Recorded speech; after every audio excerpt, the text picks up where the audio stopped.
says this. Okay, should steroids be banned in sport jiu-jitsu? 100% yes. Currently, right now, they're not. And this is a Right. controversy that That's crazy. jiu-jitsu practitioners are having with each other. Hmm. Now, the famous point I can say right now, and I'm not bashing no one. I'm just saying Mikey Musumeci is leading the charge as being the all-natural sport jiu-jitsu athlete. And And he Nick Rodriguez. Nick yeah, Rodriguez. yeah, and he bashes Gordon Ryan and some of the other people for being Hmm. the juiced sport jiu-jitsu athlete. So Hmm. I want to ask you guys, what do you think about that? Do you think it will? I don't know. Like, do you think it should be banned? Do you think do you think the UFC's involvement will be better so that way it makes it a clean sport? I mean, what do you guys think? Man, I know that's a deep layer topic. I know. yeah, That's why I because said it. I never ever thought about people taking steroids in jiu-jitsu up until 2 years ago when Tyrone Gooden came to my school and brought Steve when Steve first started teaching at my school. And we were just sitting on the side talking, and he told me that one of his students had got injured, got his arm broken in a tournament. And I said, "How did it happen?" He was like, he was rolling with some steroid guy, and the guy just took him down and broke his arm, real fast. And I was like, "Wait a minute, hold on! Like people are doing steroids in this activity? Like this to me, this is like boxing. Like these two activities should not have steroids at all, because whoever is on that stuff is going to have the advantage. And if that's the case, then that's going to make everybody else have to do it in order to compete. And now you're going to end up dealing with people who are going to have some health issues in the future. I mean, just look at bodybuilding. Bodybuilding, if you're a pro at bodybuilding, steroids are legal. And you got a lot of people who are dying at early ages. People should not be dying in their 30s and 40s and 50s. Bodybuilding. That's crazy. So I don't see how that can be a positive in this activity. Now I want to go back to something else that you said, Angel, about the last topic that we had. And I just want to make a point.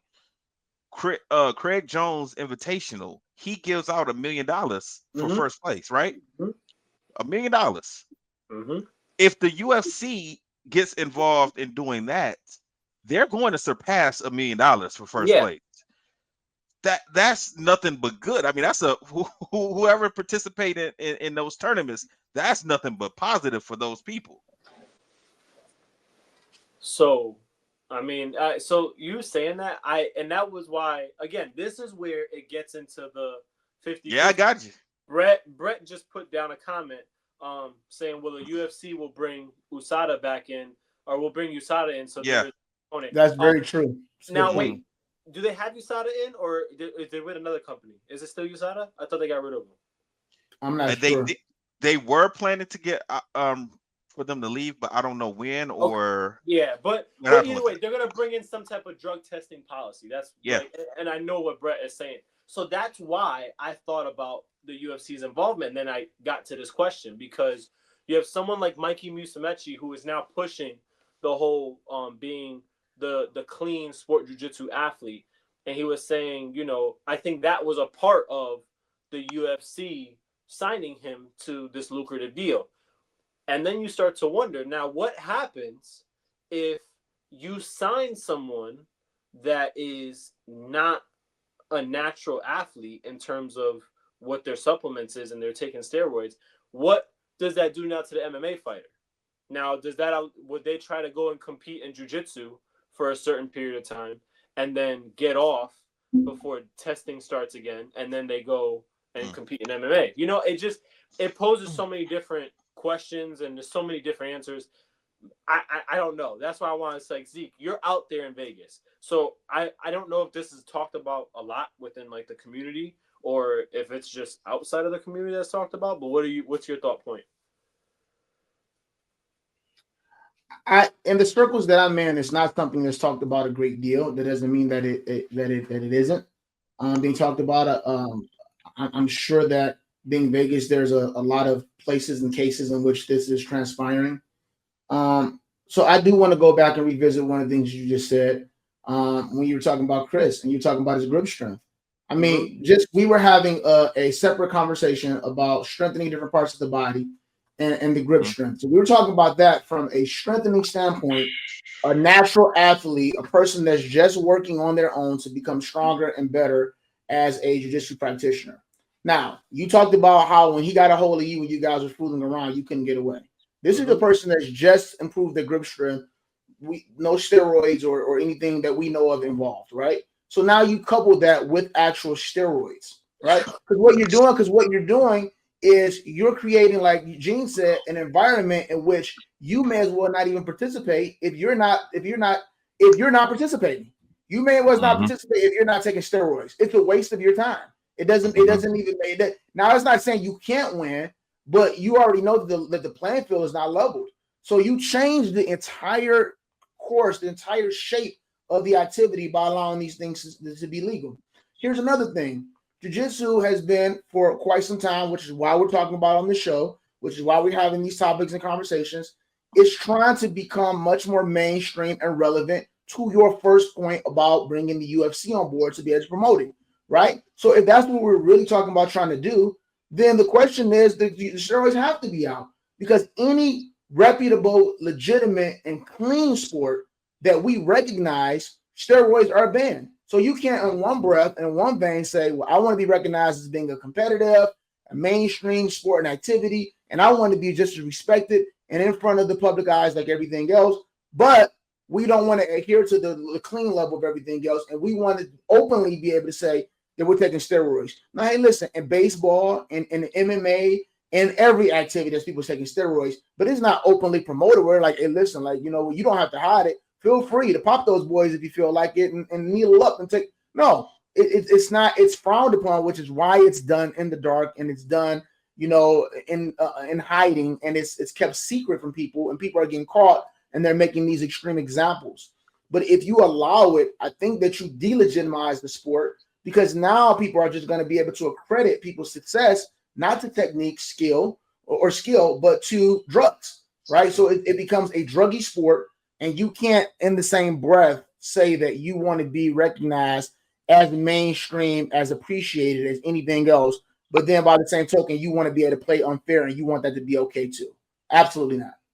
So I agree, and I'll be honest with you. So when I thought about this, right, my biggest reason why I said the pro for the UFC getting involved was because of this question I'm asking now. Should steroids be banned in sport jiu-jitsu?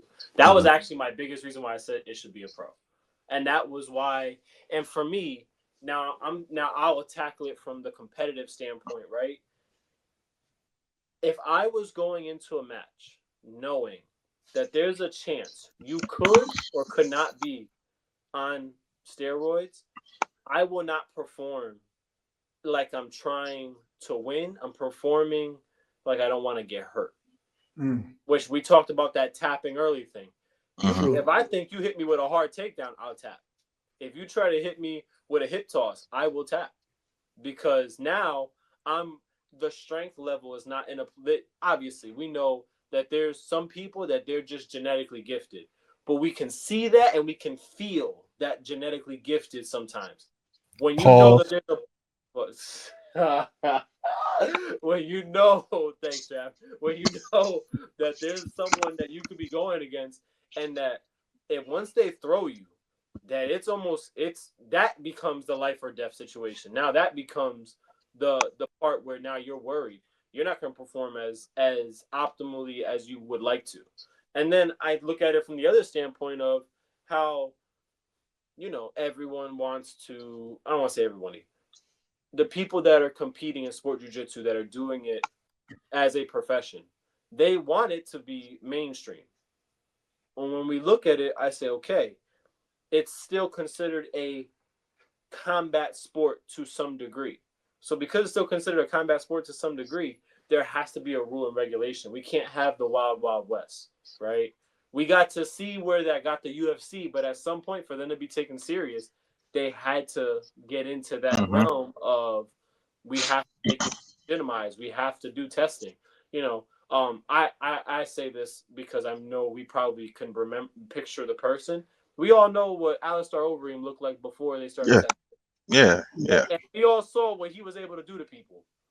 Yeah. We also He- saw what happened to him after they started testing. And we saw what happened to him when he was fighting these people. Same thing with Vitor Belfort. That's like the most common case of like everyone calls him TRT Belfort. That's his nickname. Yeah. That man, I swear to God, that man had 3 separate successful runs before testing. Like it was crazy. And then after testing, it wasn't even close. It was like a shell of himself. So I think it shows the impact that you can have. So that was actually my biggest reason why I said I think it'd be a pro if they were to get into sport jiu-jitsu and then try to put it on a higher platform. But then you hit me with the good con of they could also turn people off from looking into the sport. So that's why I said you guys got me in that middle ground. The thing is that with the amount of money, like Gene brought up, you know what I mean, about the Craig Invitational and giving away $1 million, he just in doing that changed the entire landscape of jiu-jitsu from a monetary standpoint. So it is now. It probably wasn't before, unless you were hitting a ton of competitions and winning first place at all of them. It wasn't really looked upon as a kind of sport that you can live off of and make a living off of as a professional. No matter how good you were, you'd have to win absolute divisions, and super fights and all these tournaments just to be able to sustain and then still be able to go off on a run and do seminars, which doesn't have the same appeal like they used to because everybody's good and everybody's doing seminars nowadays. But $1 million for a competition, winning a competition, well, that changes things. So when you got that kind of money involved, I don't think that it's that difficult to be able to develop a testing system. And I think that it should be mandated when you're giving away $1 million, even if you're giving away 6 figures. I'm giving away $100,000. I think that it's really easy to be able to bring a testing commission on board to be able to regulate this thing without the UFC or MMA having to be involved. We can't keep on saying that we want these sports to be able to stand on their own 2 feet and be recognized as their own, but then we want to continue to put them under the umbrella of MMA, but we want them to be separate. If you notice, like Power Slap, okay, that's something totally different. It in no way, shape, or form is anything like MMA at all. So it can have its own crowd, its own umbrella. Dana White owned it, involved in it, or whatever the case is, president. But he ain't in the forefront of it. It's Power Slap. Like you know it, but it's Power Slap. It's not Power Slap powered by the UFC. Power Slap in conjunction with it's Power Slap. Like to get you to watch it, we told you the Dana White got the money behind the boom. He went to a couple things, whatever. It's Power Slap. If it's bare knuckle fighting ain't nothing like MMA. So if he comes out with a bare knuckle, this is bare knuckle league. It's not bare knuckle by UFC. It's bare knuckle. But jiu-jitsu is a component that is very popularly used in MMA. So, again, it's like we know what the natural progression is going to be. Most likely we're used to seeing this type of an activity with striking involved. Now you're trying to get me to watch it just on its own, entity by itself without there being striking. It can be exciting. I get it, but it can be dull at times too. When guys are just laying on each other, they're not doing very much. So I get the pro of getting more eyes on it. I don't think that the pro should be just because I'm concerned about the regulation of the steroids and keeping it clean, because when you get in the realm of giving out 6 figures, and you get in the realm of giving out 7 figures, it should be easy to be able to start. And the people who are competing should expect that. I know I'm going to be tested regularly because I understand the stakes. I ain't competing for $10,000 at ADCC no more. You know what I mean? Like I'm competing for $100,000. I'm competing for $1 million. So they'll fall in line. They'll have no problem with it at all. So I get how that can be a pro, but I think that that's going to naturally be able to work itself into the system when you're giving out the kind of money that you're giving out for this activity now. All right. Let's move on. Let's head to the